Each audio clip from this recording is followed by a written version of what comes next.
semuanya, selamat datang di podcast kita, Law is IBL.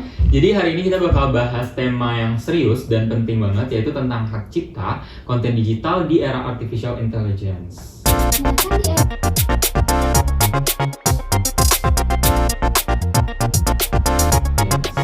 Nah kan di era digital sekarang ini konten di media sosial itu makin gampang dibuat, disebar atau bahkan disalahgunakan. Ditambah lagi AI zaman sekarang itu makin pintar, makin kompleks lah situasinya. Tapi sebelum kita membahas pembahasan yang lebih dalam, ada baiknya kita perkenalan dulu nggak sih? Boleh perkenalan dulu nggak? Halo semua, aku Delava. Aku Nela. Dan aku Juliani. Oke, jadi pertama-tama mungkin kita bisa minta tamu-tamu kita untuk definisiin dulu mungkin ya. Apa sih itu yang pertama hak cipta, konten digital, sama artificial intelligence? Oke, jadi hak cipta sendiri itu adalah hak eksklusif yang diberikan kepada pencipta atau pemegang hak atas karya orisinal mereka untuk mengumumkan, memperbanyak, dan mengatur penggunaan karya. Di Indonesia sendiri, hak cipta itu diatur oleh Undang-Undang Nomor 28 Tahun 2014 tentang perlindungan hak cipta terhadap hak moral dan juga hak ekonomi. Pendaftaran hak cipta di Indonesia dapat dilakukan di Direktorat Jenderal Intelijen Intelektual. Nah, sedangkan kalau konten digital itu adalah informasi atau materi dalam platform digital yang disebarkan melalui media elektronik seperti internet dan platform digital. Biasanya bentuknya berupa audio, video, tulisan, terus videografi. Tujuan utama itu untuk menarik perhatian audiens, terus membangun interaksi, terus juga bisa mendukung pemasaran produk jasa atau barang, dan juga memberikan edukasi serta hiburan. Mungkin kita masuk sedikit ke pembahasan mengenai AI. Mungkin di zaman sekarang siapa sih yang kenal AI? Atau yang ya benar banget, atau AI atau yang bisa kita sebut dengan artificial intelligence. Yes, itu merupakan suatu kecerdasan buatan yang dibuat untuk mendukung dan menunjang pekerjaan dari manusia itu sendiri. Nah, biasanya itu berupa teknologi yang memungkinkan seperti mesin atau komputer yang meniru secara kognitif kemampuan daripada manusia itu sendiri. Nah, AI sendiri itu dirancang untuk memahami, terus untuk belajar, untuk berpikir layaknya seperti manusia pada umumnya. Namun, kembali perlu kita garis bawahi bahwa tujuan daripada perancangan daripada AI itu adalah untuk menunjang dan membantu, itu ya, menunjang dan membantu, bukan menggantikan daripada manusia itu sendiri. Itu sih kalau kita ngebahas soal AI. Terus mungkin aku mau sedikit flashback mengenai AI, munculnya AI, mungkin sedikit sejarah mengenai AI. Jadi AI itu muncul dalam pemikiran para revolusioner itu dari revolusi industri 4.0 atau revolusi industri 4.0. Itu mulai dirancang di tahun 2011 dan sampai saat ini Indonesia sendiri masih di era itu, era revolusi industri 4.0. Kita akan menuju ke 5.0 tapi mungkin nanti, karena saat ini juga belum, masih banyak hal-hal yang harus dikembangkan lagi mengenai AI itu sendiri. Itu sih. Tapi kalau sistem AI itu dilatih menggunakan hasil karya orang lain yang sudah dilindungi oleh hak ciptanya tanpa izin dari pemiliknya, itu bisa aja proses pelatihan AI itu dianggap melanggar hak cipta. DJKI sendiri mewaspadai potensi penggunaan karya digital, penggunaan tanpa izin dari pelatihan AI itu. Iya benar banget, penting banget ya.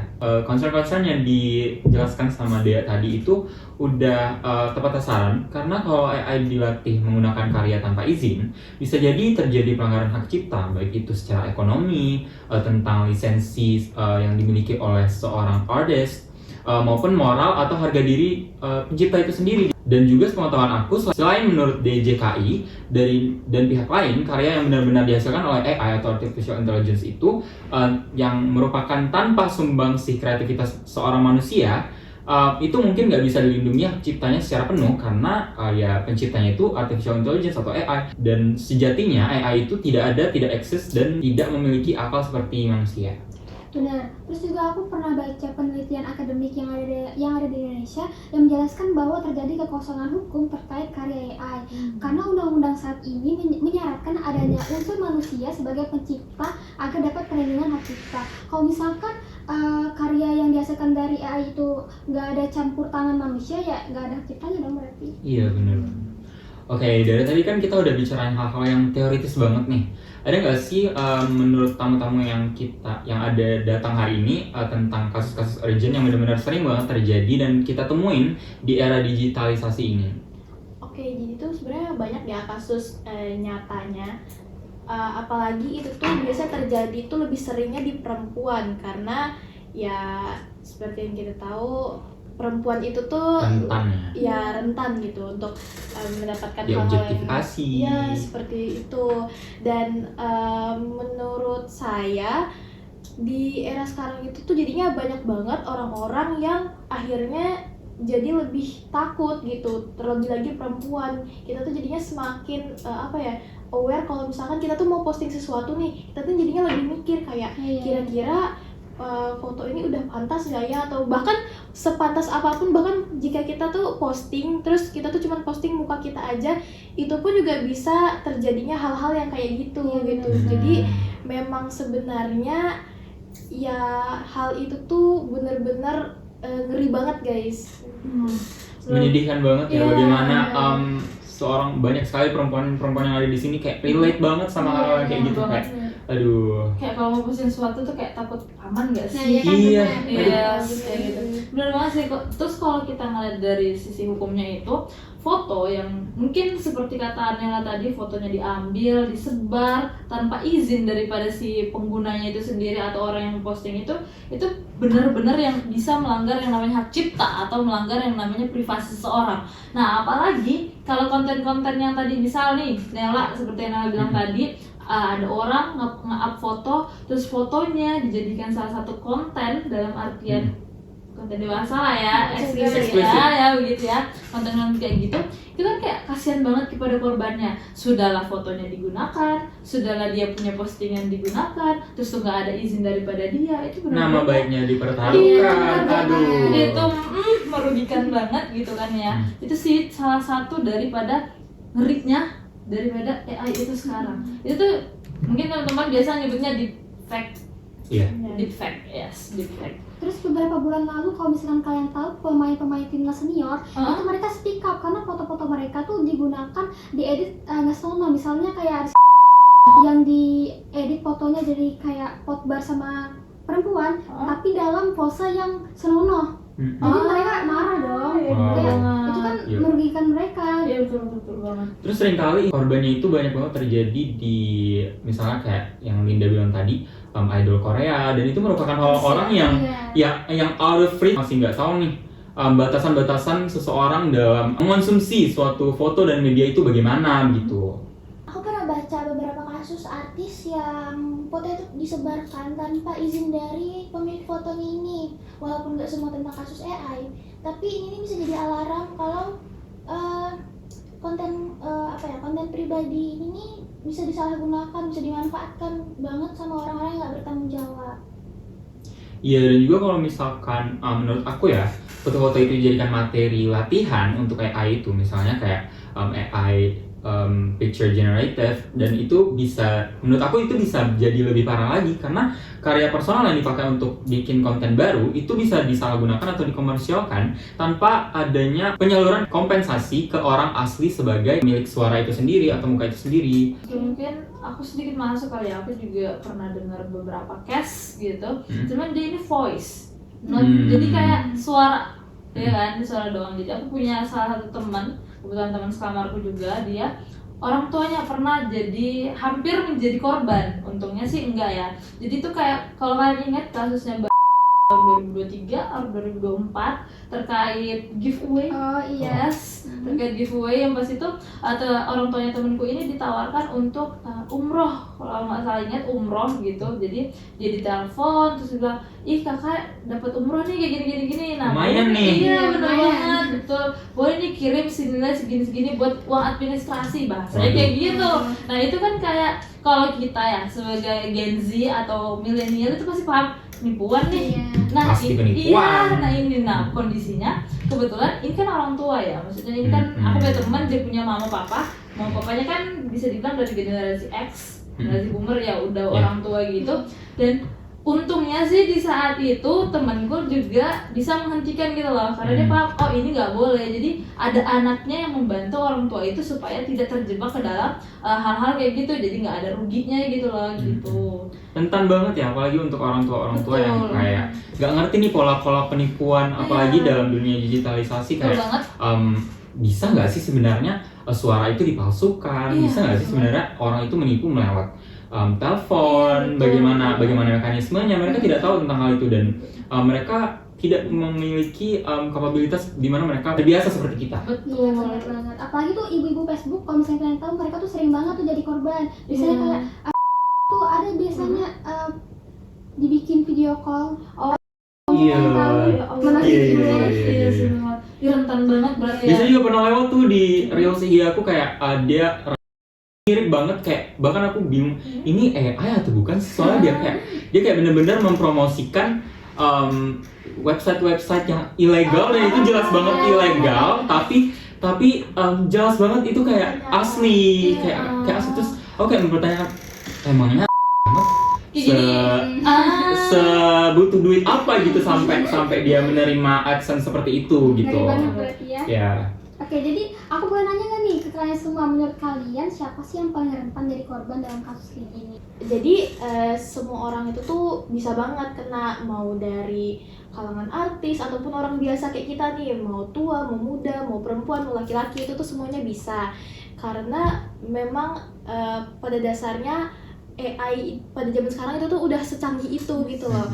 Dan kenapa AI itu tuh penting banget untuk dibahas, karena memang pada dasarnya di zaman sekarang itu tuh transformasi besar itu tuh ya adanya pada AI. Kayak kita misalkan sisi positifnya di kita untuk di bidang pendidikan gitu, misalkan kita bisa mencari sumber-sumber atau link-link tentang informasi tentang apa yang ingin kita pelajari itu tuh di AI gitu. Iya benar banget. Ataupun dalam pelayanan masyarakat seperti untuk hal lingkungan atau hal kesehatan. Jadi memang AI itu sudah secanggih itu untuk di zaman sekarang. Makanya kita benar-benar harus memanfaatkan.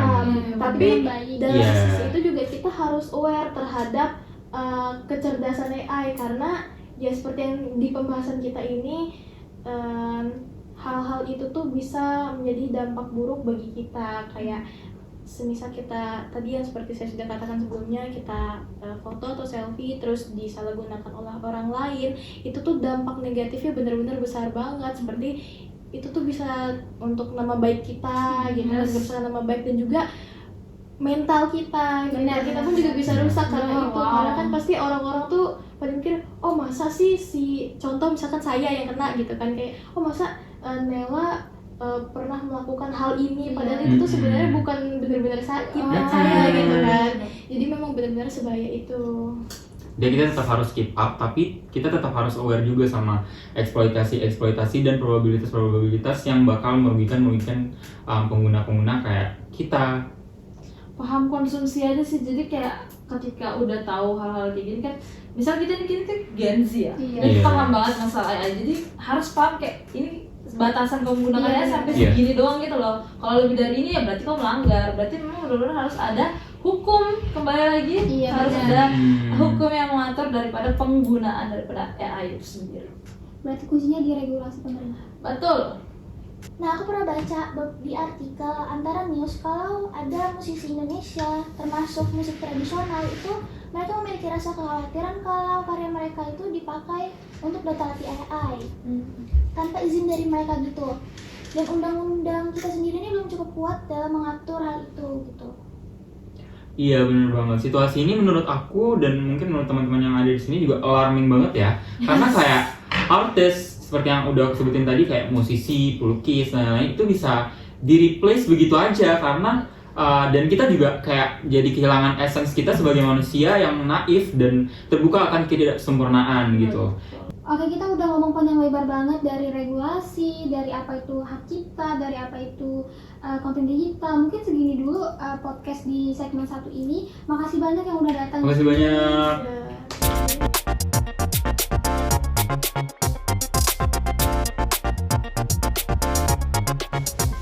Halo teman-teman, balik lagi sama aku Linda dan Moreno di segmen 2.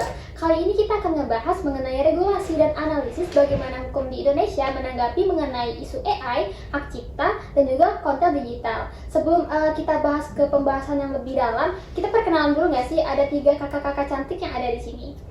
Oke. Halo semuanya, kenalin aku Preti, aku Reski, Aku Irma. Halo semua. Mungkin langsung aja masuk ke segmen kedua ini. Pertanyaan pertama aku itu tentang gimana sih regulasi terbaru yang berjalan di Indonesia terkait tentang artificial intelligence, hak cipta, dan juga konten digital. Oke, mungkin aku dulu ya. Kalau dari aku, sependek pengetahuanku, untuk saat ini pemerintah tuh belum ada regulasi khusus yang mengatur AI. Namun kalau memang harus diperlukan regulasi yang mengatur AI tersebut, bisa digunakan Undang-Undang ITE yang mana AI ini hanya diakomodasikan sebagai bagian dari sistem elektronik yang termuat dalam pasal 1 ayat 5 dan agen elektronik yang termuat dalam pasal 1 ayat 8. Dan juga Kementerian Komunikasi dan Digital itu juga mengeluarkan surat edaran Menteri Komunikasi dan Informatika nomor 9 tahun 2023 tentang kecerdasan artifisial. Oke. Nah, selain itu, di sisi hak cipta, juga DJKI meningkatkan potensi pelanggaran hak kekayaan intelektual karena penggunaan AI. Mereka bilang bahwa AI generatif dilatih pakai karya berlisensi tanpa izin. Nah, itu juga merupakan suatu masalah yang besar. Boleh tahu nggak sih kenapa itu bisa jadi masalah yang besar? Nah, itu dipermasalahkan karena itu sangat melanggar hak cipta, merugikan pemilik karya dan juga menimbulkan adanya kerugian dan juga mengancam industri kreatif. Dan hal ini pun menimbulkan adanya masalah dalam etika dan juga mengakibatkan litigasi yang mahal. Selain itu juga, DJKI sudah ada bilang soal revisi Undang-Undang Hak Cipta agar bisa lebih disesuaikan dengan teknologi digital dan AI saat ini. Tapi menurut kamu nih, kehadiran dosen doang dalam suatu permasalahan yang kayak gini, menurut kamu cukup nggak sih? Kalau menurut aku pribadi sih nggak cukup, karena kita harus analisis dulu nih. Misalnya kayak kasus teori kita tadi yang soal foto cewek dan juga karya seniman yang dipakai AI, kita harus analisis dulu kan apa permasalahannya, siapa yang dirugikan, dan solusi apa aja yang bisa diusulkan. Benar. Oke, mungkin dari kasus yang sudah disebutkan dan dibahas pada segmen sebelumnya itu, mungkin permasalahan yang dapat kita temukan itu mungkin terdapat pada penggunaan data latih AI yang tidak transparan, karena banyak karya digital seperti foto, musik, tulisan, dan banyak karya lainnya itu dipakai tanpa izin dari pemilik karya tersebut tanpa ada royalti yang mereka terima. Dan mereka juga kadang tuh nggak tahu karya mereka tuh dipakai dalam keadaan seperti apa dan bagaimana gitu. Nah, terus juga ternyata status hukum karya AI itu masih abu-abu karena Undang-Undang Hak Cipta nomor 28 tahun 2014 mensyaratkan bahwa manusia itu sebagai penciptanya. Nah, karya yang sepenuhnya AI itu jadi tidak bisa terlindungi. Itu juga akan menimbulkan dan juga menciptakan legal vacuum sebagaimana disebut dalam beberapa riset hukum di Indonesia. Oke, dari sisi hukum ini, DJKI juga bilang kalau mereka tuh bakal naikin kemampuan penyidik, bikin sistem pelaporan jadi digital, dan juga kerjasama dengan instansi-instansi lainnya gitu. Tujuannya apa? Biar gampang untuk mendeteksi pelanggaran hak cipta ini gitu. Dan karena pelanggaran hak cipta ini di masa AI gitu kan. Benar. Tapi itu digitalisasi sistem pelaporan itu udah berjalan dengan baik atau belum sih? Untuk saat ini sih belum ya, karena tuh semuanya tuh belum selesai, karena ini tuh tantangannya tuh masih banyak gitu deh. Oke, terus aku penasaran nih tentang posisi para pihak yang berkaitan dengan permasalahan-permasalahan yang udah kalian jelasin dari tadi, tentang siapa yang diuntungin, siapa yang dirugiin gitu. Oke, mungkin dari sisi yang diuntungkan dapat kita lihat bahwa perusahaan teknologi AI itu sendiri yang menjadi posisi yang paling diuntungkan. Terutama kalau bisa pakai konten besar tanpa bayar lisensi, mereka bisa latih AI dengan biaya yang cukup rendah dan mereka pakai database besar dan hasil AI tersebut bisa dijual dan dikomersialkan. Gitu. Sedangkan kalau pihak yang dirugikan itu rata-rata konten kreator sih. Kita dong ya. Kita ya? Iya. Bisa. Nah, itu konten kreatornya tuh bisa diklasifikasikan jadi kayak fotografer, seniman, dan juga musisi. Karena kan karya mereka itu banyak banget kan dipakai dan juga digunakan dan diperdengarkan kayak musik-musik itu sama masyarakat umum. Nah, selain mereka yang konten kreator juga ternyata ada korban penyalahgunaan dari konten-konten pribadi. Kayak contohnya tuh hal yang berseliweran di FYP TikTok kita kan, kayak banyak konten-konten cewek cantik itu yang diedit dan tidak senonoh gitu editannya, dan itu juga mengarah ke hal yang negatif dan itu sangat rentan merugikan mereka. Aku sering lihat tuh, biasanya banyak tuh di Twitter, di TikTok biasanya ada juga yang dibikin JJ malah nggak sih? Iya benar-benar, Nah, parah. betul tuh, makanya jadi banyak masyarakat jadinya tuh dirugikan gitu karena mereka tuh ngerasa takut kalau misalkan upload foto atau video konten digital ke sosmed, takutnya bakal dijadikan konten tidak Tidak senonoh senonoh. gitu, pokoknya disalahgunakan deh sama orang yang tidak bertanggung jawab gitu. Relax ya aku sama ini. Nah, apalagi kayak saat ini kan para orang-orang tua yang gaptek gitu, mereka tuh kalau misalkan ngelihat konten-konten yang hasil AI gitu, mereka tuh percaya aja. Iya, karena mereka orang awam ya, mereka Iya, memang bukan awam. datang dari generasi kayak kita ya, kayak Gen Z. Iya. Mereka udah kayak kita terbiasa kayak menggunakan HP, menggunakan teknologi. Kita dari kecil bahkan kayak udah main iPad mungkin. Keren banget nih analisis dari kakak-kakak sekalian. Selanjutnya nih, ada nggak sih solusi yang bisa diusulkan supaya masalah itu bisa diatasi dengan efektif dan juga lebih adil? Oke, mungkin kalau solusinya mungkin bisa melakukan revisi regulasi hak cipta, yang mana pemerintah harus memasukkan klausul secara eksplisit terkait AI ini sendiri dengan memperjelas siapa yang punya hak cipta kalau kita tuh pakai AI. Misalnya kita tuh ngebuat suatu karya, kita tuh minta bantuan AI. Nah, itu hak ciptanya tuh jatuh ke kita yang membuat Atau AI-nya gitu. Oke. Dan memberikan perlindungan untuk karya derivatif, yang mana derivatif itu sendiri adalah karya yang kita tuh membuat karya baru tapi menggunakan inspirasi dari karya yang sudah lama gitu. Jadi seperti itu. Ada lagi nggak? Iya benar, ada banget. Jadi kalau misalnya solusi yang ada di pikiran saya saat ini itu adalah kenapa kita tidak memperlancar mekanisme lisensi kolektif tersebut. Nah, jadi itu semacam koperasi lisensi karya digital biar karya-karya konten kreator yang tadi saya sebutkan itu yang dipakai untuk latih AI, nah di situ bisa mereka dapatkan royalti atau kompensasi yang adil. Jadi mereka juga ngerasa diuntungkan gitu dari hasil karya mereka. Benar. Oke, untuk selanjutnya itu data latih AI juga harus transparan gitu kan, karena pengembang wajib terbukti soal data yang mereka pakai ini, kayak misalkan dari mana asalnya, izinnya gimana, sudah dapat izin belum, terus kompensasinya gimana gitu kan. Terus tuh ini tuh bisa jadi aturan resmi dari DJKI dan Komdigi gitu. Nah, ini menarik banget ya, soalnya kayak kenapa sih pengaturan yang reguler banget, yang dasar banget kayak gini itu belum muncul bahkan saat ini tuh boomingnya kayak misalnya permasalahan yang kalian tadi, yang penyalahgunaan AI yang menggunakan muka orang dan mengenerate-nya dengan konten-konten yang tidak senonoh begitu. Harusnya mereka lebih aware nggak sih? Iya benar.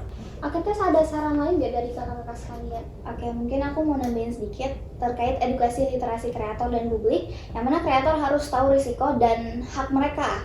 Publik harus sadar bahwa konten digital yang mereka konsumsi itu bisa berisiko dari sisi kekayaan intelektual atau hal lainnya.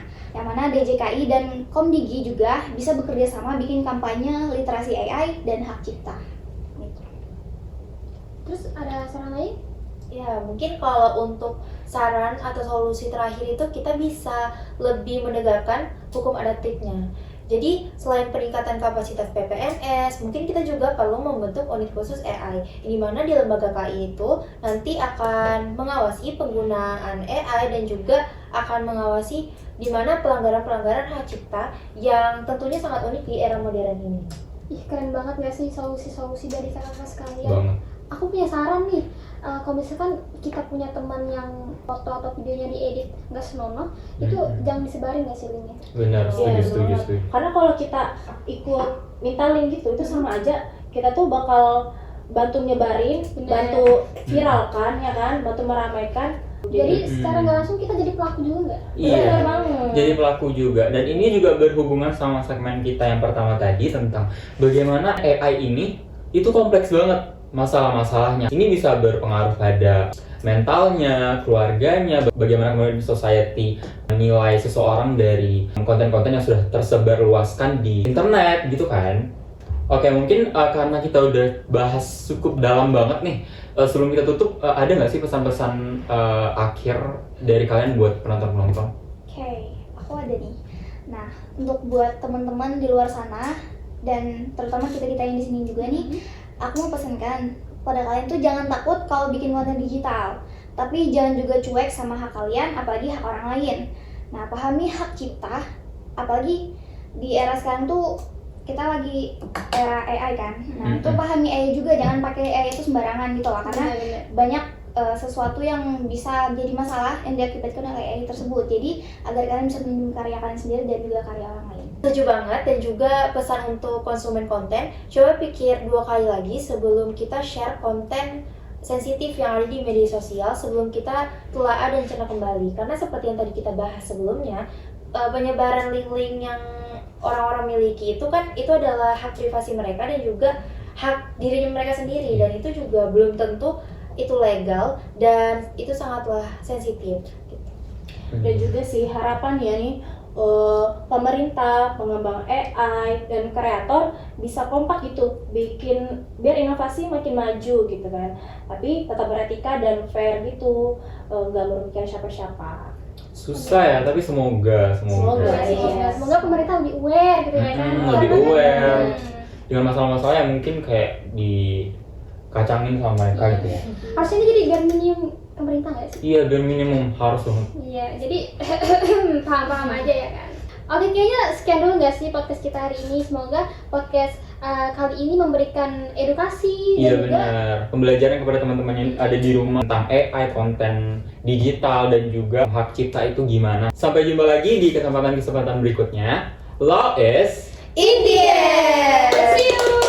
bye. Di segmen 2 tentang terkait regulasi dan analisis kasus yang bakal dilanjutin sama tamu-tamu atau teman-teman kita dari